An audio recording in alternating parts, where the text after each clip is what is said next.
Bonjour à tous, j'espère que vous allez bien. Alors je vous propose une nouvelle série que j'ai appelée Prenons de la hauteur.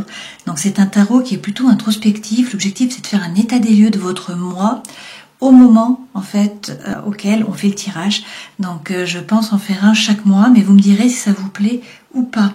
Donc pour ce faire, on va utiliser toujours les arcanes majeures du tarot de Marseille. On prendra une seule lame pour avoir la tonalité, que ça soit à l'endroit ou à l'envers, pour avoir vraiment la tonalité du moment. Et puis ensuite, on utilisera le Light Years Tarot.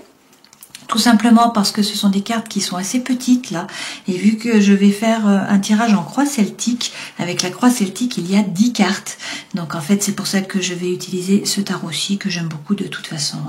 Alors sur ces 10 cartes, on va avoir une première carte qui représente le mois, ensuite une seconde carte qui est la problématique, qui est un peu le challenge, une troisième carte d'où l'on vient, une quatrième carte où l'on va, l'objectif pour la cinquième carte qui est conscient, pour la sixième carte c'est l'objectif inconscient, le moi actuel en fait où vous en êtes maintenant, votre entourage, vos peurs, vos craintes mais également vos souhaits, et puis la dernière carte, la dixième, qui représentera l'avenir potentiel, le résultat potentiel. Voilà, alors on commence. Bonjour les béliers, alors passons à vous pour le tirage de la croix celte. Et donc l'énergie centrale que vous avez avec l'arcane majeur du tarot de Marseille, le mât, montre vraiment la tonalité là de tout le tirage. Donc vous décidez de partir à l'aventure. Là le mât c'est vraiment un vent de libération, donc c'est le souffle de l'âme qui se met en branle. Ça signifie que vous décidez de vous détacher du passé, d'une situation ou d'une relation. Vous prenez le baluchon, vous voyez le chien représente les instincts basiques qui vous poussent à avancer. Donc ce personnage se met en route vers l'avenir, voilà, il avance et donc il part à l'aventure, il se jette à l'eau. Donc c'est un nouveau départ. Effectivement, en énergie centrale de la croix, là, vous avez la mort. Le 13, et donc la renaissance. La mort, c'est une régénération. Donc, vous faites table rase du passé, c'est un nouveau départ. Vous partez sur un nouveau cycle, en fait, avec cette mort. Donc là, vous vous régénérez. Voilà. Alors, quel est le challenge par rapport à ça? De réussir à ne pas ruminer, à tourner le dos au passé, à avancer, à regarder l'avenir, vous voyez, et à ne plus être dans le mental, à ruminer en fait. Donc là, cette femme se tourne vers l'avenir, et puis donc elle prend conscience que c'est elle qui alimente son mental. Donc là, pour revenir dans l'ici et le maintenant, il faudrait faire par exemple l'acronyme de Deepak Chopra, qui est le stop. Donc S, c'est stop. T, c'est 3 respirations conscientes. Le O, c'est observer votre corps. Le P, c'est percevoir avec bienveillance. Donc là, ça vous permet de revenir dans l'instant présent, dans l'ici et le maintenant, et de vous consacrer en fait vraiment à ce que vous êtes en train de faire. Donc à être dans le flux et non pas dans le mental. De quoi venez-vous ? Du monde. Donc avec le monde, c'est une énergie qui est très positive là. Soit vous venez d'atteindre vos objectifs. Bon, il y a peut-être un voyage pour certains d'entre vous. Vous revenez peut-être d'un voyage, ou vous avez préparé un voyage, vous allez partir, ou il y a un rapport avec une personne qui est étrangère, ou avec une langue étrangère, ou avec un projet qui est en rapport avec l'étranger. C'est possible aussi, d'accord? Dans tous les cas, là, c'est quand même le succès, la réussite. Donc, soit vous êtes sur la marche juste avant le podium, soit sinon vous allez vraiment atteindre vos objectifs et finalement vous avez bouclé la boucle, puisqu'après le 21, il n'y a plus rien, si ce n'est le mât, en fait. Voilà.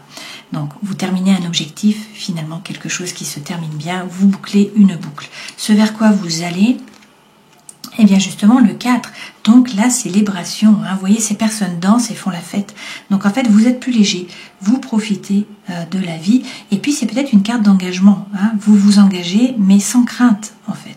Donc c'est la maîtrise, c'est la stabilité de l'humeur, c'est le calme, la quiétude mentale aussi, c'est la force de caractère. Bon, les béliers, vous avez une grande force de caractère, et puis ça signifie là que vous pouvez faire face à toutes les situations qui vont se présenter. Vous ne vous laisserez pas emporter par vos émotions, vous ne céderez pas à l'angoisse. Donc c'est une lame qui suggère aussi la sécurité. Les personnages n'ont pas peur, ne sont pas anxieux, d'accord? Donc rien de grave ne peut vous arriver. Ça peut être également une prise de décision, ça, devoir faire un choix, ou en tout cas le choix qui est fait. Alors quel est votre objectif? En tout cas conscient. Les amoureux. Alors effectivement, pour certains, il est question là d'une relation d'amour, et puis également de faire un choix, de vous positionner.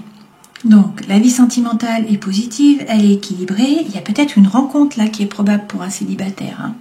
Et puis il y a une prise de décision, un engagement qui doit être fait, la nécessité de faire un choix. Donc ça peut être dans tous les domaines en fait, pas forcément sentimental. Quel est votre objectif inconscient? Le nouveau départ avec le jugement, donc déjà ne pas vous juger, il faut avancer. Et puis c'est le vrai vous là qui se révèle à vous, qui se révèle aux autres. Alors pour certains c'est l'appel d'une vocation que vous allez entendre là. Et puis c'est vraiment le vrai vous qui se révèle à vous, qui se révèle aux autres. Alors effectivement, quel est là votre état d'esprit? Où en êtes-vous? La reine de coupe, alors il y a peut-être beaucoup d'émotions, peut-être que vous vibrez là, peut-être même que vous vous laissez déborder par l'émotion, il peut y avoir des pleurs, d'accord? Avec cette reine, il y a quand même un chemin spirituel qui est fait, donc en fait vous comprenez votre façon d'agir, de réagir et ça vous permet d'évoluer. Qu'en est-il de votre entourage? Alors, votre entourage vous voit comme un vainqueur, comme le gagnant, vous voyez, comme une personne qui est vraiment valeureuse. Ce personnage-là est sous les lumières, il y a des applaudissements, enfin en tout cas on imagine, et puis il y a la couronne de laurier. Alors peut-être que vous avez trop pensé, peut-être que vous faites trop de choses à la fois, peut-être qu'il y a un petit peu de dispersion, donc votre entourage peut vous percevoir comme ça, peut-être penser qu'il y a un désordre intérieur, qu'il y a de la lenteur aussi dans le développement des choses, parce qu'il y a peut-être des doutes qui sont paralysants, là, qui sont stériles, il y a peut-être des émotions aussi, mais c'est une lame qui est favorable, c'est-à-dire que vous vous en sortez, vous êtes toujours vainqueur en fait, vous gagnez toujours la partie. Alors, quel est votre vœu le plus cher en fait? Qu'est-ce que vous voulez mais qu'à la fois vous redoutez peut-être? Eh bien, le cavalier de coupe, donc ça c'est l'amour sincère. Ça peut être quelqu'un du passé qui revient pour vous présenter ses excuses, pour vous demander pardon. Ça peut être une nouvelle personne que vous rencontrez. Ça peut être un nouveau départ dans une relation déjà existante. En tout cas, là, on vous parle d'amour sincère autour de vous. Avec ce cavalier de coupe, c'est également la communication, le fait d'avoir des relations amicales, d'être un bon médiateur. Donc c'est une lame qui va favoriser les contacts. On vous dit qu'il y a peut-être un rôle social là aussi à jouer et puis que vous savez communiquer vos idées aux autres. Avec cette carte, on peut aussi vous parler de déplacement ou de voyage. Donc ça peut être des voyages pour retrouver des amis, pour retrouver de la famille. Ça peut être par rapport au travail aussi. Et puis ça peut aussi être un déménagement vers une région où vous avez en fait des attaches, où il y a déjà des relations ou des attaches affectives. D'accord? En tout cas, on est vraiment là sur l'amour sincère, sur la communication, sur l'échange, le partage. Vers quoi allez-vous? Alors, on l'a à l'envers, donc c'est le 7 de bâton à l'envers. Donc cette carte, qu'elle soit à l'endroit ou à l'envers, finalement, est symétrique normalement dans le tarot de Marseille. Donc il n'y a pas d'à l'envers en fait si vous voulez qui fonctionne vraiment.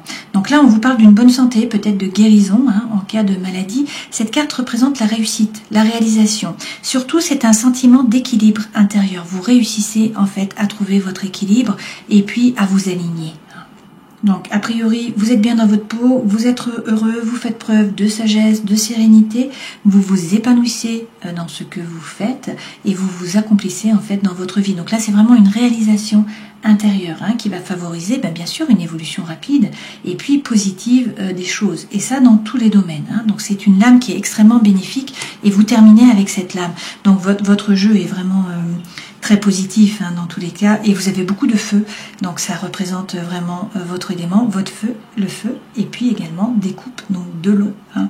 Voilà, j'espère que ce tirage de la croix celtique aura pu vous éclairer ou du moins vous amuser. Je vous souhaite le meilleur bien sûr, prenez soin de vous et puis à une prochaine fois. Ciao.